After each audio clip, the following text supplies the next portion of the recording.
portanto, você assume proporção de risco. Como é que eu vou dizer para um advogado público, faz essa conciliação? Ele vai poder responder daqui a 5 anos para o processo. E aí nós temos, eu vou dizer para vocês, nós temos no Brasil uma quantidade gigantesca de paladinos da moralidade que, o meu perdão, faça como eu digo, não faça como eu faço. Eu tenho um caso, viu, Menel, que é interessantíssimo, porque os Correios fizeram, você sabe como é que está a situação dos Correios, toda essa confusão em bom Correio, criou-se um clima de suspeito.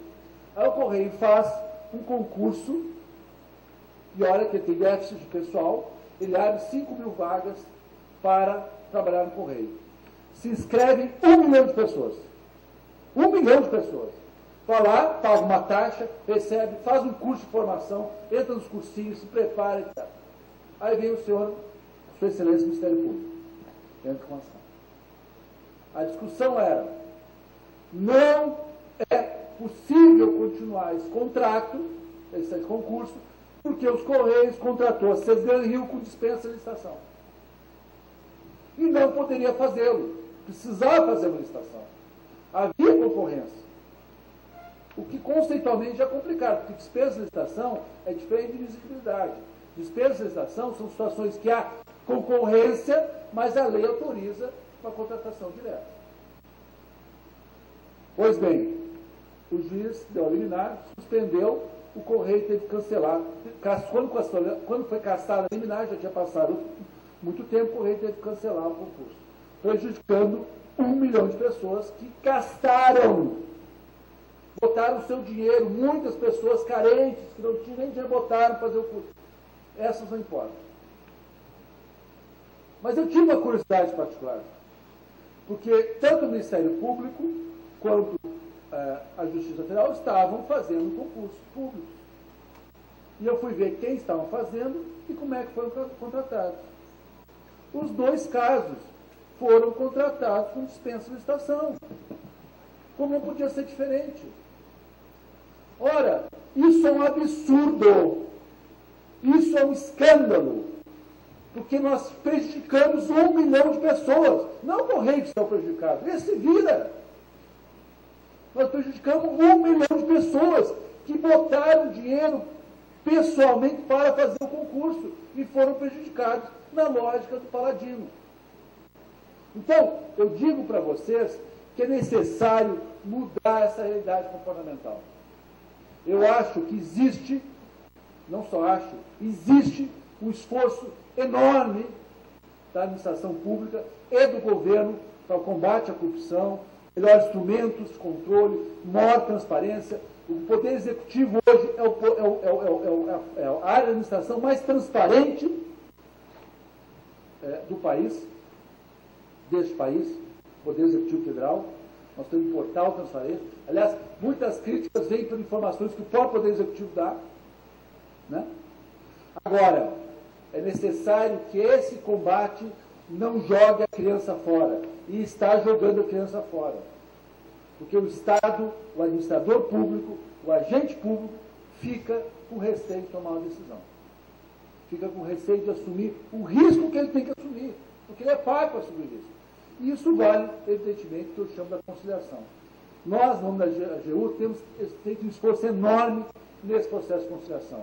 Nós, inclusive, fechamos um convênio, então, com um trabalho conjunto com a escola do Conselho de Justiça Federal, voltados à formação de agentes para a conciliação.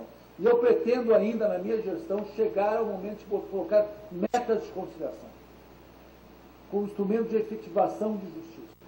E aí nós temos já pequenas experiências que mostram que isso sim é possível. Né? Agora, a grande dificuldade é a suspeita por posição. Fazer conciliação com o Estado, dentro do Estado, ou com outro ente estatal, ninguém discute, são todos entes públicos, né? Estão num universo apartado. Agora, fazer com o setor privado, aí sempre é um problema. Porque sempre há a suspeita. Né? Nós vivemos com o pecado original da administração pública. E nessa suspeita nós não fazemos não realizando. Eu já tive que rejeitar propostas excelentes. E aí então, eu digo para você, tem outro problema, e aí, em benefício dos pleiteantes. Nós temos hoje um instrumental para fazer transação e negociação. Agora, o fato é que a máquina não tem uma porta de entrada para quem quer propor transação. Onde é que você bate? Eu quero fazer uma proposta, eu tenho uma ação lá de 100 mil reais, eu quero, né, já está lá transitado, eu estou discutindo, tem uma avaliação, eu quero receber 50 mil, o resto eu quero receber isso, tá certo? Onde é que você bate a porta para pedir isso?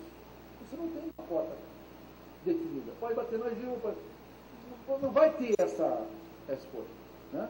Eu propus, encaminhei o planejamento, esperando só um sinal da Fazenda, formação de comitê de riscos judiciais fiscais. Exatamente para ser essa porta de entrada. Ou seja, a pessoa chega assim, olha, tem uma proposta aqui, eu vou reduzir 30% do que eu tenho pretensão, vamos chegar a acordo e vamos fazer uma proposta.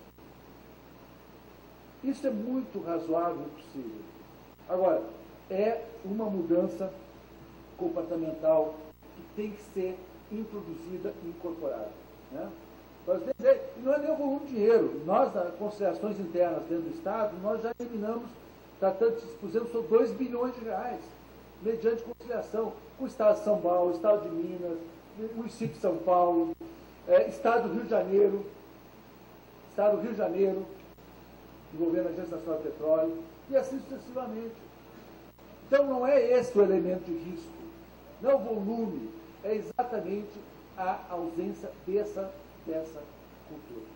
Então, só para concluir aqui para vocês, que já me estendi demais, o fato da União figurar como grande litigante judicial está longe de significar uma existência de cultura de se decidir as controvérsias com administrados apenas no âmbito judicial. É possível ter, e existe espaço para isso. Né? O governo propôs já há 2 anos uma lei de transação tributária, né? Que você não consegue avançar, porque o Congresso se perde nos seus debates. Né? Então, eu vou encerrando por aqui, quer dizer, existe uma série de causas gerais, mas eu acho que a principal, eu destacaria essa, a impossibilidade de autotutela ou autocomposição. O Estado tem que ser proativo na distribuição da justiça. Tem que ser proativo na distribuição da justiça. Né? E aí passa por uma mudança do administrador público. E passa em respeitar também o espaço de decisão que o administrador público tem. Porque o dano, e eu volto a insistir, o dano de não se respeitar esse espaço é muito pior para a sociedade. Porque é a negação de serviço público dispensável, é a escola que não acontece, é a estrada que não acontece, é o serviço público que é mal prestado. Né? Canso, vocês, olha, é só ver os jornais. Essa escola, esse hospital aqui não tem médico. Não tem médico. Por que não tem nada? Porque não contrataram médico, estão fazendo contratação. Ou esse hospital abriu porque está faltando aqui um caninho na área estrutural, não sei o que, não tem como abrir o hospital porque esse caninho não faz. Tem que fazer uma licitação para construir. Quer dizer, não há agilidade no processo de licitação. E grande parte dessa ausência se decorre a essa passiva, esse passivismo, essa imobilidade que o administrador se coloca, em face, inclusive, fundamentando essa situação de risco, com a qual ele tem que conviver, e que é inerente à administração, né? Mas que gera para ele, pessoa física, o que eu chamo usualmente do risco do CPF. Tá certo? Eu vou pessoalmente ter um risco se eu tomar a decisão. Eu estava até conversando aqui com meu adjunto, à época ele era procurador já no SS, aí ele recebia 2 pilhas, a pilha negativa e a pilha do sim.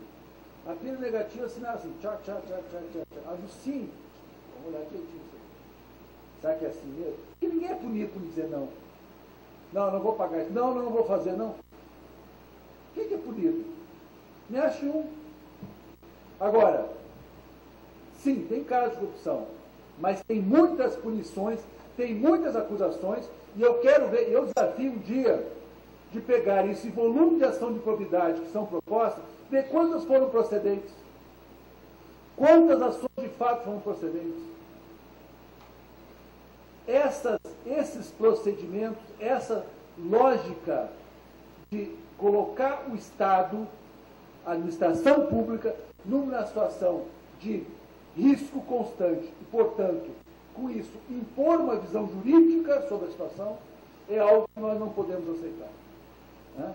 E o exemplo disso, só se agora mesmo para concluir, para mim foi Belo Monte. Eu assumi um conflito naquele caso com o Ministério Público. Por quê? Porque usava-se categoricamente recomendações com ameaças de ação de probidade. Reiteradamente nós recebíamos. Juridicamente é isso, mas se você fizer, você vai sofrer uma ação de probidade. Isso era categórico. E eu chamei isso de assédio moral. Porque você está tentando impor sua opinião jurídica a outro agente público que tem o direito e o dever de ter uma opinião própria técnica. Você pode fazer uma recomendação como uma colaboração ao Estado e à administração, mas não como uma imposição. Né? E isso, o exemplo mais cabal disso foi nos debates em Mato Grosso do Sul, que nós estamos debatendo discussão de terra indígena, em que, sem ter iniciado um processo de demarcação de terra indígena, apenas pelo debate político, o Ministério Público de lá emitiu uma recomendação ao Banco do Brasil, dizendo: vocês não podem emprestar dinheiro para a produção rural nessa região, sob pena de ação improbidade, porque isso aqui pode ser terra indígena. Isso é um absurdo. Isso é um absurdo. Paralisar a produção agrícola de uma região inteira em cima de uma especulação, um debate político existente, é um absurdo. Mas é o dia a dia que nós vivemos. Então, concluindo de novo, agradeço, desculpa a minha impetuosidade aqui, mas é meu lado gaúcho, né? E que foi bem lembrado pela Fernanda, mas eu queria dizer para vocês que é um prazer enorme estar aqui. Eu sempre, desde a primeira vez que fui convidado, nunca faltei, né? E pretendo continuar não faltando enquanto eu for convidado. Mas espero que vocês tenham e aproveitem de maneira maravilhosa esse grande encontro. Muito obrigado.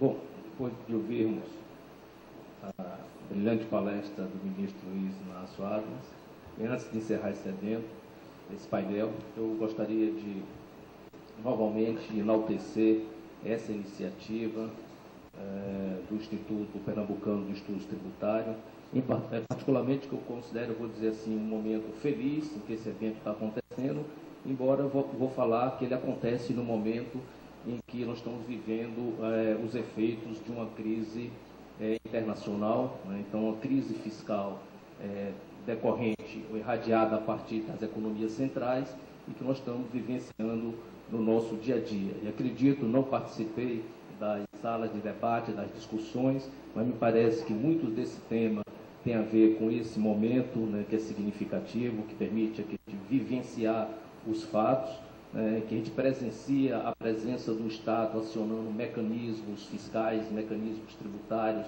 mecanismos financeiros, mecanismo de defesa comercial, mecanismo de defesa da competitividade, para tentar fazer com que o país se saia e se porte bem durante essa crise que se avizinha.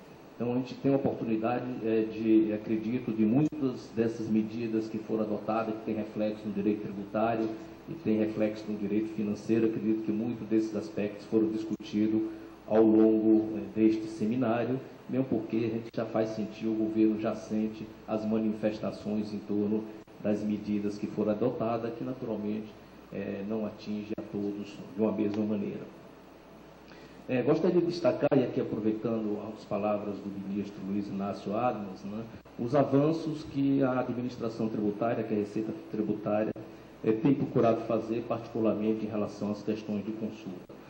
Os senhores sabem, são operadores do direito, particularmente do direito tributário, sabem que as consultas no âmbito da Receita Federal, elas eram resolvidas nas regiões fiscais quando essa consulta era formulada pelo contribuinte, e não pelo órgão de representação, esse ia para a unidade central. Nós estamos reformulando esse formato da consulta. Essa consulta, ela só atendia especificamente a região onde ela era solucionada, ela não se aplicava às demais, digamos assim, as demais regiões fiscais que compõem a Receita Federal, tinha uma aplicação restrita, até para os contribuintes também não aplicava a todos os contribuintes, ou seja, não aplicava no sentido de que ela não era vinculante o resultado dessa consulta, e isso nós estamos implementando essa alteração. A consulta ela passa a valer para todo o território nacional, para todo o país, vincula todos os agentes da Receita Federal, e nós estamos transformando essa consulta, quando ela não fira o sigilo fiscal, em parecer normativo, dando mais amplitude na divulgação das soluções de consulta. Eram apenas divulgadas as emendas, vão passar a divulgar integralmente, quando necessário, com a formulação em termos de parecer normativo. Quando a complexidade não for tão grande ou não precisar de uma abordagem em parecer normativo, ainda assim a solução de consulta, retirada aquelas características que possam implicar na identificação individual do agente, a consulta ela será publicada na íntegra também, de maneira que a gente possa dar mais transparência e levar ao contribuinte, a quem tem que aplicar o direito, o entendimento da administração.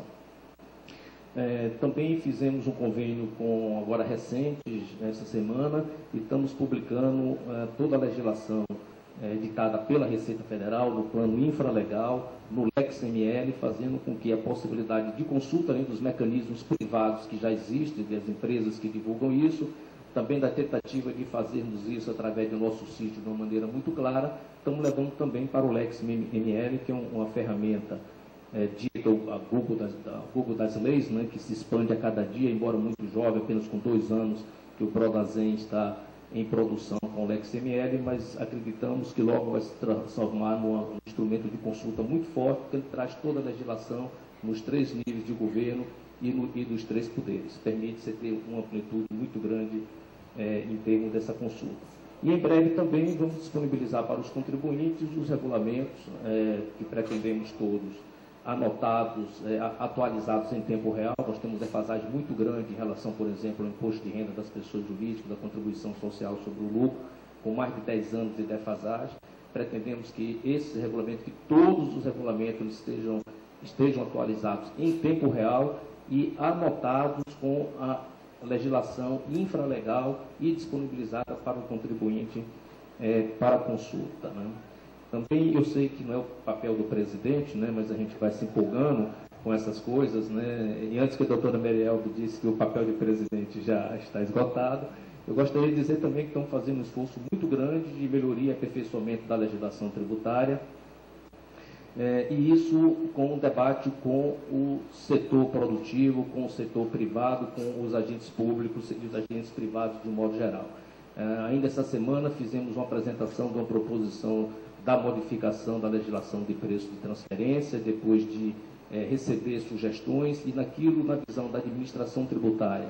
E também trabalhando com o direito comparável, verificando a legislação de outros países, e naquilo que é o entendimento da administração tributária, e até onde foi possível avançarmos, nós o estamos fazendo. Fizemos uma apresentação, claro que não foi, digamos assim, nem alguns pontos não foram contemplados, nem todo mundo ficou plenamente satisfeito, mas a verdade é que a visão de quem participou desse debate foi bastante positiva, e temos o propósito de, em breve, encaminhar o aperfeiçoamento da legislação relativa a preço de transferência, que já é um debate que vem sendo já levado a efeito há algum tempo. Estamos também trabalhando já com um grupo formado, no sentido de aperfeiçoamento da tributação em base universais, do TBU. Temos já um grupo técnico interno, estamos escutando diversos segmentos representativos do setor produtivo, no sentido também de construir uma melhor solução para as dificuldades hoje enfrentadas tanto pelo contribuinte como pela própria administração tributária no enfrentamento dessas questões. Um outro tema que tem provocado muita insegurança jurídica e muito debate é a questão do RTT, do regime transitório de tributação, que era inicialmente para ser transitório, mas já vamos aí para 4 ou 5 anos sem uma consolidação efetiva dessa legislação. Nós já temos um propósito fechado e já negociado, caminhando para uma solução de termos. A dificuldade era operacional, a questão se a contabilidade é comercial ou fiscal, os ajustes pensados numa contabilidade fiscal para uma contabilidade comercial para uma contabilidade fiscal, ainda que feito por dentro do SPED, era muito dificultosa e não estávamos conseguindo avançar. Esse era um dos empecilhos, eram também de ordem operacional. Nós estamos avançando nessa discussão com a CVM, com o CPC, com o Conselho Federal de Contabilidade, no sentido de contarmos com uma contabilidade fiscal e os ajustes seriam ajustes contábeis. Então, nós teríamos uma contabilidade fiscal e, provavelmente, em vez do LALUC, teríamos efetivamente o LALUC, que foi o primeiro propósito quando a Lei das Sociedades foi alterada em 2007. Né? Então, já tinha na própria lei a previsão do livro de apuração do lucro contábil. Então, esses avanços estão consolidando. Provavelmente, para esse ano fiscal, o encaminhamento ao Congresso e a aprovação desse ano não seria possível de alguma dessas medidas, mas provavelmente para o próximo ano essas medidas já estão bastante avançadas e será possível aprovar dentro do ano fiscal de 2012 para vigorar a partir de 2013. Algumas delas já nesse ano. Então, na linha do que colocou o ministro, eu gostaria de trazer esses esclarecimentos, que me parece que é uma aproximação, está dentro do espírito desse Congresso, né, que fala do sistema tributário e mercado, repensando o Estado fiscal brasileiro, que, pelo título, é de uma complexidade enorme, mas a gente só resolve coisas complexas a partir de soluções dos problemas mais simples. Parece que é que fala aqui em Pernambuco, não tenho certeza, mas diz que o mingau quente se come pelas beiradas. E é com essas palavras que eu dou por encerrado esse painel, agradecendo imensamente o convite e dizer que resisti sempre a participar desse seminário. E gostaria de dizer, diferentemente do ministro, que mesmo que não convidado, participarei dos próximos. Obrigado a todos. Obrigado, senhor presidente. Teremos um pequeno intervalo de 10 minutos para o coffee break. Muito obrigado.